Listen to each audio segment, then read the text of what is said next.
Is it RM who's got the very defined lips? That's him. Yeah. Oh, he's got DSLs, honey. It took a second. He's part of the DSL line. It did not register. It took a second. Is this going in the video? I might put it in the video. Right. Okay. Hi, everyone. My name is Virginia Duan, also known as Mandarin Mama. I host a podcast called the Noona Army Podcast, where we discuss the mature particulars of being a middle-aged BTS fan. Today, I have 3 special guests with me, and they're going to be reacting to BTS. They're not K-pop fans. They don't know BTS, and they're hip-hop fans. So I'm making them listen and watch all the ciphers and stuff. Not all, but a few. So I'll let them introduce themselves, and I'll give them some background. I am Elisha, the founder of the mom-forum.com, where I empower women in their journey through motherhood. I was trying so hard like not to laugh snort. Oh boy. Okay. I'm Katherine. And I'm Jermaine. And we are the creators of Yoked, beingyoked.com, where we are helping couples to build covenant marriages through love and laughter. All right, so what we're watching, they don't have a video for it. You can see it live, and it's hot because they're just so aggressive. But then you won't understand what they're saying, and it's so excellent what they're saying. And I'm going to turn off the CC. So this is the rap line only, so just the main rappers. So that's RM. He's the leader of the group. He was, I think, really, really huge in the underground hip hop, starting when like 13 to 15. Oh, okay. Like was a legit star. And then Suga also was an underground hip hop rapper and producer. And then J-Hope was a street dancing champion. Wait, how old is Suga? Suga is 26 now. And he was a rapper, and producer at 26? Oh, but no. He is a rapper and producer now, but he's been doing that since he was like a teenager. Oh, wow. And so RM is like 25 now, I think. And then okay. he, at 13 to 15, I forget exactly, but he had fans, underground fans, on forums and stuff. I did not know what I was doing with my life at 13. Right? No, he's actually a genius. His IQ is like 148, and he learned English from watching Friends. And then his mom was like, "You should be studying." And he's like, "Mom, do you want me to be just like an okay, white collar worker, or do you want me to be the best rapper?" And she's like, "All right, you can do music." and then J-Hope was a street dancer. He has no bones. Oh. Okay. And so he learned rap because being part of this group and through the RM and Suga. And J-Hope is a little bit older than RM, but they're the same year. So ciphers are their responses. They're clapping back to their haters. So in the hip hop, because RM and Suga came from the underground hip hop community, and they originally, so BTS was formed around RM, and it was supposed to be a hip hop group, but partway through it, it became a K-pop idol group with a hip hop focus, right? You saw their hip hop focus at the beginning, and so the underground rap community was like, "You guys sold out. You're not real men because now you're wearing makeup, and you're dancing, you're wearing jewelry, you're wearing all this stuff." And so they got called out and insulted to their faces at a filmed event, and then by some rapper who's actually not very good. And that guy kind of was born in Korea, but also lived in Hawaii for a bit, and then moved back to Korea. So his English and his Korean are just kind of okay. But they were very polite to him. They were like, "Oh no, I mean, we understand where you're coming from. We can see why it looks like we sold out, but we were hungry and we were tired, and we just want to get our music out because that's what's they're like. We just want to make music." Mm-hmm. So the ciphers, there's 3 of them before, obviously, because we can count. But this one again is clapping back at the people who've been giving them crap this whole time. Is this like a K-pop dance battle? No, it's a cipher. Okay. It's shit talking. Okay. She saw the 3rd one. Okay. And it's. So we need to read the lyrics? Yes. You can't. There's nothing else to do other than look at the lyrics. Unless if you just want to hear their rapping stuff. Okay. Yeah, the lyrics are. Oh shit! Starting over. Sorry. Okay. Sorry. Here we go. This is in my top 10 favorite BTS songs. I'm only having you guys listen to like mine.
This is very like New Orleans sound.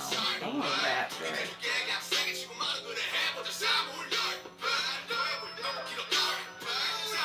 I think like because you told me like what this was, and I can hear like the rap in it. I'm reading it like he's saying something po at the end, and that's not what that says at all. No.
Who is this? Suga.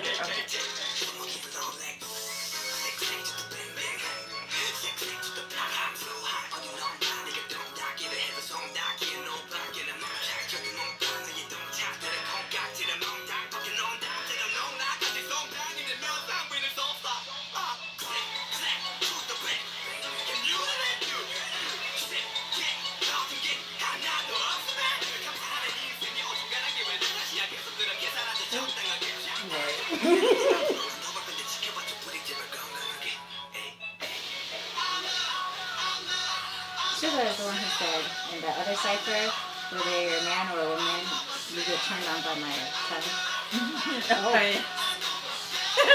And that's why he's my favorite. I'm all about it. Now, do they write these? Oh yeah, themselves? they write all their. Oh, okay. So they write like usually the rap part, the rappers write, Okay. and they do a lot of their own production too. So that's the writing and producing is impressive, because nowadays you look at a track and it's like 5 producers, 10 writers, and it's literally the same thing being said over and over and over again. Yeah. I mean, they have a team. Yeah. They have teams, but like they do write a lot, especially RM. He has like, I think over 90 to 100 songs credited in the producing and writing. Very smart. Yeah. So it's a slower cipher. But does that work the same way that it does in American music, and they get the pay credits for that also? Oh yeah, I'm sure they get paid. Oh, They're sorry. not poor. Yeah. It would have been nice to see them actually like rap this like in a video or. Oh, why aren't there music videos for the ciphers? So I'm not. So the way Korean like releases, from what I've been able to like kind of figure out, is that it's a very fast production. It's a very fast timeline. So like they will often release EPs and LPs like within 6 months of each other. So every time they come back, it's called a comeback. And so there might be 4 or 5 tracks, and they might have they promote 2 songs on it. Mm-hmm. And so the 2, and they're on music shows, and they have to compete on music shows for like number 1, like a cooler version of TRL or something like that with live performances. Wait, so the well-known K-pop bands compete on some version of an idol show? That's not compete, but like, they're producing their singles, so whoever's got a single out that month, they all come back and they all perform, and then people vote like based on like how much people streamed, bought, and like voted, and I'm not quite clear.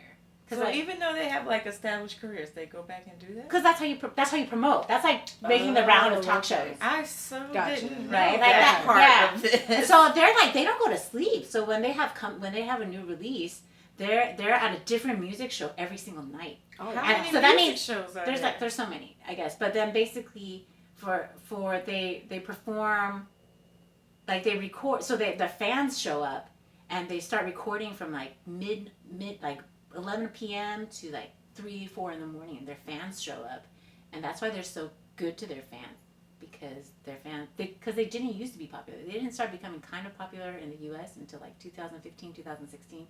They didn't win very much until 2016. Like if you look backwards, it seems inevitable, but they were not in the big 3 companies, so just like they were from a small company, and they didn't have much money. Like some of the videos, they had to use their manager's cars to like film, because they just had no money. They were about to go bankrupt, and now they bring in 6% of South Korea's GDP. Wow.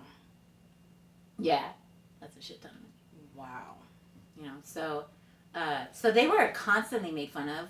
They were constantly mocked. People accused them of plagiarism, of sexism, like all sorts of things. And some of it might have been like their lyrics are like, "Oh, I think she's hot." And they're like, "Oh, it's sexist." And you're like, "Okay, well, have we listened to rap?" And I get, different cultures. I'm old, so I don't, whatever. But so yeah, like I forgot what we got started on this. My second TED Talk. Yeah. Yeah. Oh yeah. So like so the reason why they don't have videos of this is that it's a B-side. Oh, okay. Right. Gotcha. That could have been my short 2-second answer. But no, now I did, because I knew nothing about like the music show thing. Like I barely know anything about it. I barely understand it. Well, then, like, are all the other K-pop groups like them, and like their albums follow these storylines? And Some do. Some have very elaborate universes. Like BTS, I really only know BTS's because I just really do not have energy to stand another group. well, that's a lot. But they have their music videos. They're all connected in like a alternate universe. Like it's like their alternate universe story is like seriously just one giant content warning trigger. Like they come from like super traumatic like past, like abandonment, suicide, like abuse. It's like terrifying, and then like time travel to like fix things and go back, and just, like it's just That's not their real stories though, right? Well, they can't time travel for real. Other than forward, I guess. I'm so confused. I didn't know the depth but you don't have to engage with it that way, right? Like you can just engage with it purely on a music level. They have variety shows, they have travel shows. They travel shows? Yeah, so because they're so used to getting everything done for them. Well, no wonder why you never get anything done. I am not joking. True. I'm not joking when I say like I cannot watch anything else because all my time is taken up by BTS content. The rabbit hole is deep. They just get you in so many ways, and they're just funny. They're like really sincere, funny people. And if with a camera on you that much, you cannot lie consistently over like 6-7 years of stuff, you know. So anyway, what do you think of the actual song? I've forgotten now. For me, it was hard to connect with the content because so much of a cipher is being able to connect with the lyrics, and so much of the lyrics are contextual. So if I don't understand the context of their culture, it's hard for me to connect with the lyrics. Yeah. And so the cipher itself, I mean the flow of it was good. It was just hard for me to connect with what they were actually saying. Got it. That makes sense. Yeah, I was like, I think at some point I realized that it was like the Korean words, like written in Korean, and then it was like spelled out. Oh yeah, the romanizations for people who want to like. Yeah, so I was like, at some point I was like trying to read Korean and English at the same time, and then the English was not like our English, it was like a literal translation, so it was like, none of this makes sense, but I'm just going to keep trying to read it. But it was good. I'd forgotten what part it was, but I was like, oh, okay. I think we had that same reaction at the same time. I was like, oh, all right. And I think I'm starting to hear the difference in their voices. Like Suga, his cadence pops out to me. He's very fast. Yeah. He's one of the fastest Korean rappers. Yeah, whenever I would hear his voice, it's like, oh, wait, who's that? I like that. So he's my favorite. And he grew up like so poor. And his parents didn't want him to go into music for obvious reasons, right? Like you're poor, they don't want you, it's not a stable career. And so they would rip up his notebooks that he would write music in and lyrics, and they would like beat him or whatever. And so when I think Korea only pays for high school through like second year, that's free, and then it's like I don't know. But so he left. He used to produce in Daegu. I don't know how to pronounce it right, but it's like his hometown, and then he would produce beats and sell them, and people would not pay him. And so he used to have to choose to either walk 2 hours home from the studio or eat like a $2 ramen for dinner. But he couldn't have both. So if he wanted to eat dinner, he'd have to walk home. If he wanted to take the bus home, he couldn't eat dinner. Oh, wow. Right? And then it's heartbreaking. And he's like 15, 16, 17 years old. And then, I think he moved to like Seoul in 17 or 18 because, he auditioned for the second big hit audition. And he didn't actually win. But they liked him because he switched up the beat that they gave him. Okay. And so they hired him. And during training, a lot of trainees, think of it like, I guess like training camp for like sports or something like that, but they have trainees in like Korean pop, and they just, you train, you learn media, you learn dancing, singing, rapping, all these things, like modeling, whatever, everything, you're trained, acting. And so they get like a tiny stipend, and they're poor, right? They're like a really small company. And so so a lot of times trainees have to be rich, come from rich families, because otherwise who's going to subsidize you to throw away your future on this, right? On this gamble. And so, but he had to work multiple jobs. So he would work multiple jobs and then like rehearse and all this stuff. Well, they have no time. He was a delivery boy on a bike, and one day he got hit by a car and dragged underneath the car, and it ruined his shoulder. I think it's his left shoulder. And he was so scared that they would fire him that he lied, and he said, he fell down the stairs. So he didn't really get it seen. And then finally their company was like, hey, like, he finally told them, and they're like, dude, you should have told us that you needed money. We would have given you a higher stipend, so you don't have to. So I think, but like, he was so scared. Like, can you imagine? You're hit by a car. You're dragged underneath the car. Right? Like, How can you not love him forever? I tell my children this, and my children are fascinated. Well, you make it quite fascinating with your level of excitement. But how can you not love him? He loves the music so much. But anyway. All right, so this is a very strange reaction video. But thank you for watching. Please like and subscribe, and bye.